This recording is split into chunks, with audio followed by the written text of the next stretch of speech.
la déclaration du prince Harry, dans laquelle il affirmait que les médias avaient dépassé les bornes en couvrant sa relation avec Meghan Markle, a été décrite comme une langue de feu brûlante par le correspondant royal Johnny Diamond.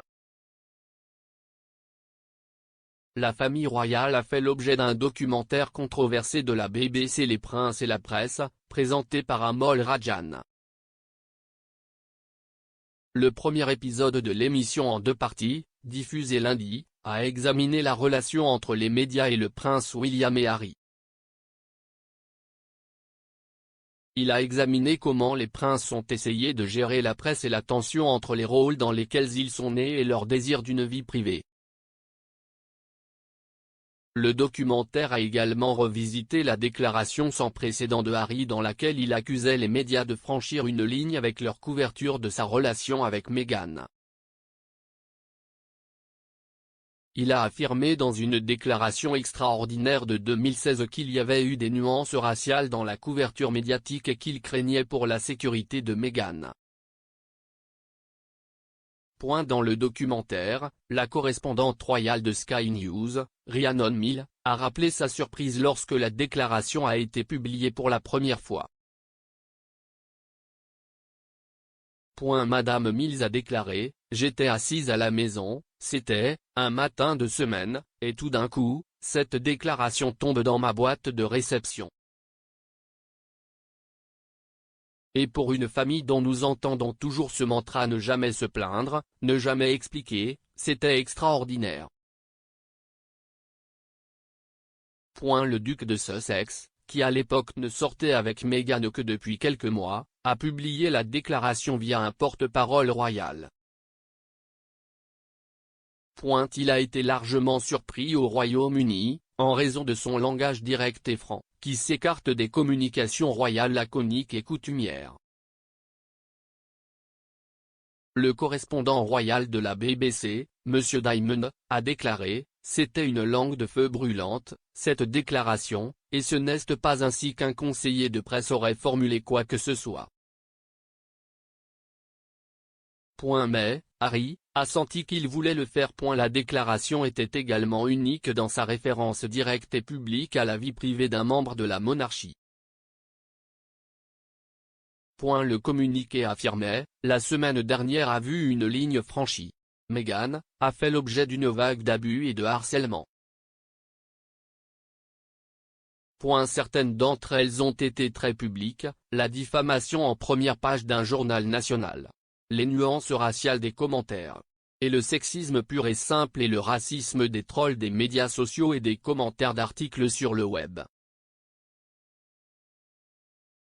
La déclaration du palais mentionnait également des batailles juridiques nocturnes cauchemardesques pour empêcher les déclarations diffamatoires d'apparaître dans les journaux, et la mère de Meghan, Doria Ragland, devant se battre devant des photographes pour se rendre à sa porte d'entrée. Il s'est terminé par un appel à la compréhension du sort du duc de Sussex. Il disait « Il a demandé que cette déclaration soit publiée dans l'espoir que les journalistes qui ont conduit cette histoire puissent faire une pause et réfléchir avant que d'autres dommages ne soient causés. Il sait qu'il est inhabituel de publier une déclaration comme celle-ci, mais espère que les personnes impartiales comprendront pourquoi il a jugé nécessaire de parler publiquement. » En 2020, les Sussex ont quitté la famille royale et un an plus tard, le couple a vivement critiqué les médias britanniques dans une tristement célèbre interview de CBS avec Oprah Winfrey. Le reste de la firme est en tension avec la BBC depuis la sortie de Les Princes et la Presse, et dans un geste rare, Buckingham Palace, Clarence House et Kensington Palace ont publié une déclaration commune critiquant l'émission. Les 3 maisons royales ont déclaré que le documentaire avait fait des affirmations exagérées et infondées, et qu'il était décevant de donner de la crédibilité à de telles affirmations. La déclaration commune a déclaré « Une presse libre, responsable et ouverte est d'une importance vitale pour une démocratie saine. » Cependant, trop souvent, Ce sont des affirmations exagérées et infondées de sources anonymes qui sont présentées comme des faits et il est décevant que quiconque, y compris la BBC, leur donne de la crédibilité. Le documentaire avait utilisé des témoignages de première main de correspondants royaux et exploré des suggestions selon lesquelles des histoires négatives sur la famille royale étaient basées sur des informations provenant de personnes liées à d'autres ménages royaux. En réponse, la BBC a déclaré que le programme portait sur la façon dont le journalisme royal est fait et présente un éventail de journalistes et de l'industrie de la presse. La santé de la princesse Sarlène craint car le royal de Monaco n'est toujours pas rentré chez lui. Où est-elle? La princesse Sarlène n'est toujours pas revenue sur la Côte d'Azur, son absence de Monaco étant soulignée alors que le prince Albert II et sa famille restante marquent des événements sans elle. La famille royale de Monaco est l'une des plus en vue au monde et, à ce titre, constamment aux yeux du public. Les membres ont récemment célébré la fête nationale de l'État, la fête du prince souverain, le 19 novembre sans la princesse consort. L'événement est l'un des plus importants du calendrier familial, et bon nombre des quelques 40 000 habitants de la cité-État auront remarqué son absence, et ce n'est pas la première fois. Où est la princesse Sarlène? La princesse Sarlène a disparu pour la première fois de la vie publique monégasque plus tôt cette année, lorsqu'elle s'est envolée pour l'Afrique du Sud pendant des mois. La position de la famille royale a assuré qu'elle ne pourrait pas prendre du recul sans attirer l'attention, mais les circonstances restent floues. Les responsables sont restés discrets sur sa situation, mais une source du palais a récemment levé le voile. Une source anonyme proche du palais a indiqué que Sarlène s'est rendue pour des soins spécialisés à l'étranger. La princesse a été victime d'une grande fatigue et est désormais en traitement dans un lieu tenu secret. La source a révélé que cela faisait un petit moment que la Sud-Africaine n'était pas venue pour la dernière fois dans son pays d'adoption. Ils ont ajouté, elle a été admise dans un établissement spécialisé suite à une grande fatigue liée à sa faiblesse. La récente absence marque la deuxième fois que la princesse doit quitter le pays dans des circonstances inhabituelles. Elle ne s'est réinstallée à Monaco que ce mois-ci, plutôt bien au début, selon le prince héritier. Mais il a déclaré au magazine People qu'après quelques heures, il était devenu clair qu'elle ne se sentait pas bien.